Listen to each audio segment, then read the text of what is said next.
Alright, nandito ka na naman mga kaibigan sa aking Elash Vlog. Okay, reaction video na muna tayo.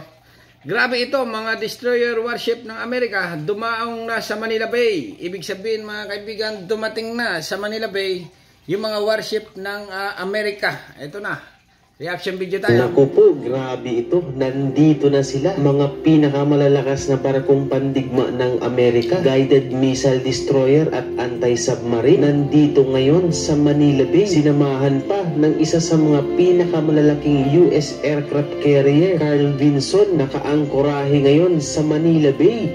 Alright. Yan na mga kaibigan, maliwanag dito. Nasa Manila Bay na.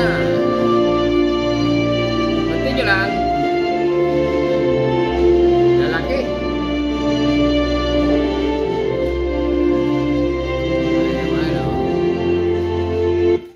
Natin, makikita natin ng malapitan itong mga barko ng Amerika na nakadao ngayon dito sa Manila South Harbor, no?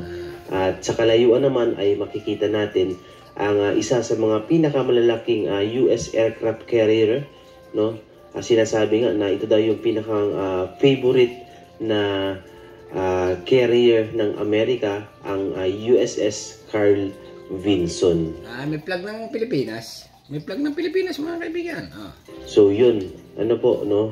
Pinaniniwalaan na natin na ito ay nanggaling sa katatapos lamang na maritime exercises dito sa West Philippine Sea, katuwang ang ating sandatahang lakas at ang iba pa nating barkong pandigma, no? Isa na nga dyan ang BRP Davao del Sur.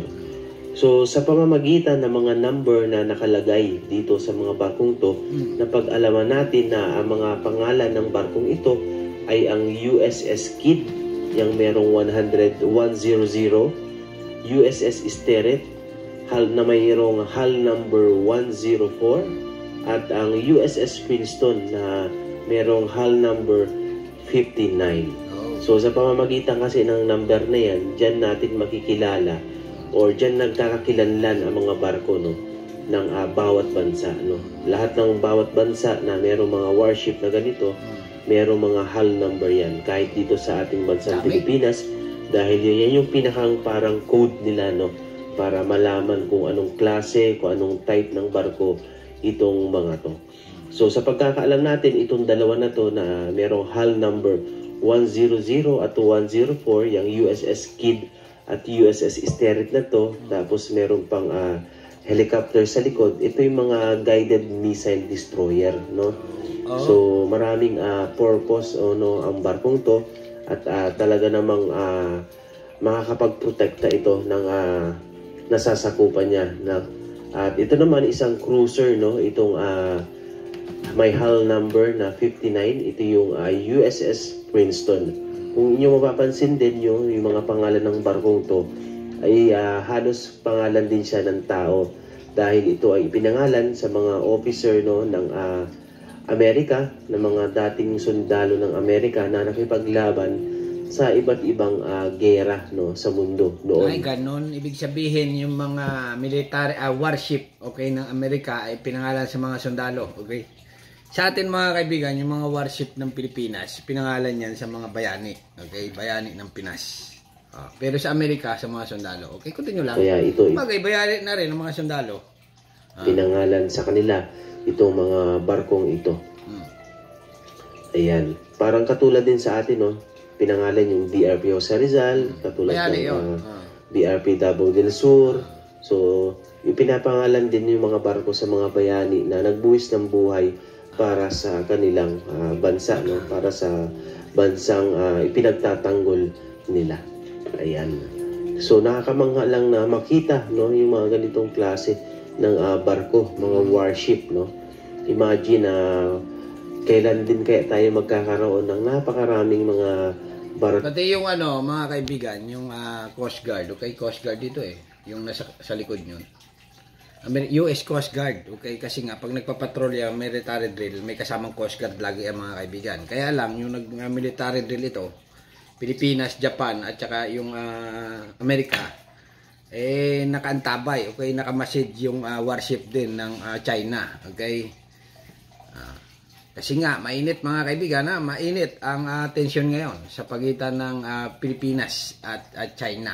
Okay, dahil nga dito sa military drill ng Amerika, Japan, syempre mga allied dyan eh. Okay, allied ng Pilipinas. Ang military drill mga kaibigan, marami nagtatanong kung alimbawa nagkaroon ng gira na nga, okay? Tutulong ba talaga itong mga allied country? Okay, baka mamaya padala ng barko bago naka-standby lang, okay, sa Pilipinas. Okay? Sa tingin ko naman kasi allied nga, tutulong 'yan. Hindi katulad nung Ukraine, okay? Ukraine at saka Russia, 'di ba? Sabi nila allied daw, member daw ng NATO yung Ukraine before. Tapos sabi ng Amerika, pag ginalaw mo yung Ukraine, makakalaban mo kami. Sabi ng Amerika noon before, nag-i-start pa lang yung Ukraine war. Pero nung nagkagira na mga kaibigan, hindi, okay? Binak out ng Amerika yung tulong nila, okay? Kasi nga naka-deploy na rin yung dati, hindi pa nagsisimula eh. Okay, naka-deploy na rin yung mga American warship, yung mga gamit ng Amerika, okay? Kaya lang hindi ginamit, okay? Hindi ginamit 'yon ng panlaban talaga sa Russia nung nagsisimula pa lang, okay? Yung mga sundalo naka-standby lang din, hindi sila nag-join agad sa gira, okay? Kasi nga, yung Amerika may tinatawag na yung mga states kailangan ay approve. Okay? Kailangan mag-meeting-meeting muna yung mga state. Ngayon, sinabi ng Amerika na itong Ukraine pala ay hindi totally member ng NATO. Okay, ganon. Kaya ang Amerika, yung mga gamit ng Amerika, pinull out nila, pinadala nila lahat sa Poland. Okay, doon lahat sila sa border ng Poland. Ganon na nangyari. Pati yung warship nila, inalis nila sa Ukraine, inilipat ng location kasi nga, baka banatan ng Russia. Sabi ng Amerika, talagang hindi pa sila full support o hindi pa sila papasok doon sa gira kasi nga yung Ukraine daw hindi daw member ng NATO. Okay, ganun ang sabi ng Amerika. Ngayon naman, dito naman sa Pilipinas mga kaibigan, kung sakaling magkaroon nga ng gira sa pagitan ng China at Pilipinas, itong Pilipinas naman ay talagang loyal or talagang member talaga ng allied. Hindi katulad ng Ukraine ay hindi pala. Okay? Kaya itong mga American warship, mga kaibigan, ito sa Pilipinas, ay nandiyan na yan.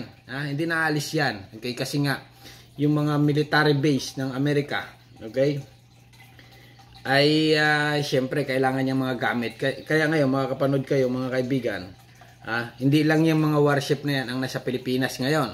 Pinadala na rin yung mga tangke de guerra, mga artillery, sari-sari, mga helicopter. Sa Pilipinas ngayon yung mga kaibigan, hindi na ialis yan ng US kasi nga may military base na sila.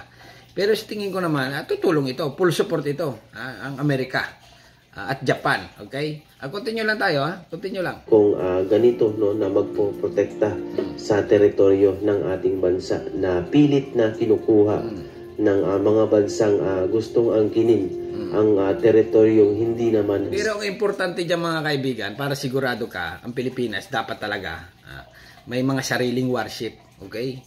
May warship at saka may mga gamit. Kasi nga, pag inmasa sa Amerika, kung sabihin ng Amerika, huwag muna galawin yan, hindi muna kami, yan, okay? Kayo muna, inyo muna, okay? Ganun eh. Parang sa Ukraine di ba?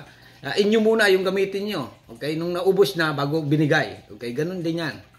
Sa tingin ko, inyo muna ang gagamitin bago nyo gamitin yung amin. Ganon, okay? Kung kaya nyo. Sa kanila. So, yun nga po, no, itong mga barkong to ay nagsagawa ng maritime exercises dahil na rin sa paulit-ulit na ginagawang pang-aapi ng bansang China sa ating bansa po, no? Tama. At gayon pa man ay dahil nga sa mga ginagawang maritime exercises no ng Pilipinas at Amerika at maging ng ibang bansa ay nagagalit na ang bansang China dahil sinisisipan nila ang Pilipinas na ang Pilipinas daw ang nagsisimula ng tensyon dito sa West Philippine Sea. Tumali naman ang China ito. Kasi nga ang China mga kaibigan, kung makakapanood ka ng mga news ng China, kasi ang sulat ng Chinese mga ganyan-ganyan may sariling news yan mga kaibigan, okay? Pag napanood mo yan, yung mga news nila, pabor na pabor lahat sa kanila. Na sila daw yung inaapi, ganyan. At Pilipinas daw ang nagkakaroon ng porsige yung tensyon, nagpapalaki, ganun. Yun ang balita ng China sa kanila. Okay, siyempre naman sa atin, Pilipinas, ang totoo naman talaga, sila naman talaga. Okay, alam na. Okay, continue lang ha. Dahil na rin sa mga pagtutulungan ng mga malalakas sa bansa. Dahil iniisip nila na sila ay pinagtutulungan. Tama. Pero siyempre, ating teritoryo to at hindi magpapatalo din po ang Pilipinas pagdating sa protekta sa soberanya ng ating bansa, no?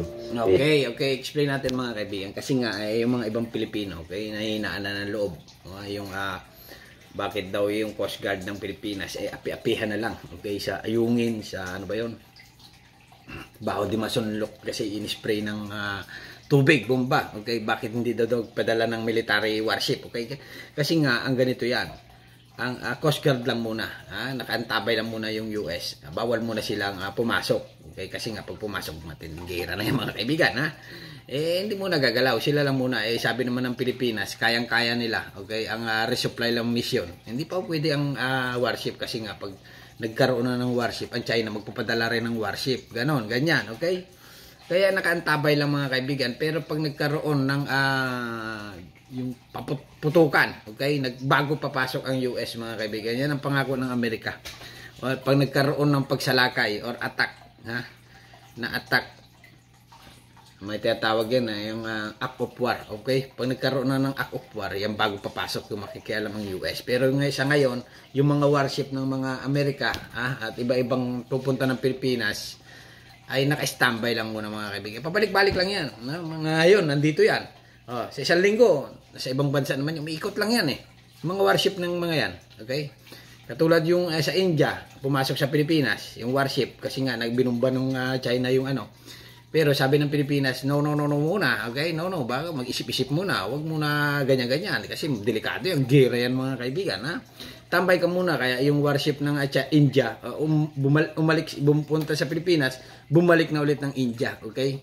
Parang suporta lang, mahirap yun kasi pag resupply mission, dapat Coast Guard lang, okay? Kahit magbumbahan kayo ng tubig, wala pa muna dyan mga warship kasi nga delikado yan, kasi nga pag bumanat ka dyan, parang ikaw na nagsimula, ng warship hanggang sa dumating ang mga warship dyan, okay? Magbabanata na yan, painit ng tensyon, kaya Coast Guard to Coast Guard muna mga kaibigan. Yung sa teritoryo ng Pilipinas, kayang-kaya muna yan, kayang-kaya ng Pilipinas yan, bantayan. Yung mga tension, ganun-ganunan lang muna yan. Pero wala pa yung impaka na ganon. Okay? Kasi nga, pag nagka-impaka na, dyan na papasok yung Amerika. Okay? Kaya ito lang mga kaibigan, reaction video lang ito. Ito na. Explain ulit natin. Mga destroyer warship ng Amerika, dumaong na sa Manila Bay. Okay? Real ito. For real. Real na real. Okay? Kayo nang bahala mga kaibigan, kung anong sabi nyo. Comment lang. Hanggang dito na lang. At subscribe my channel. Don't forget, comment. Thank you.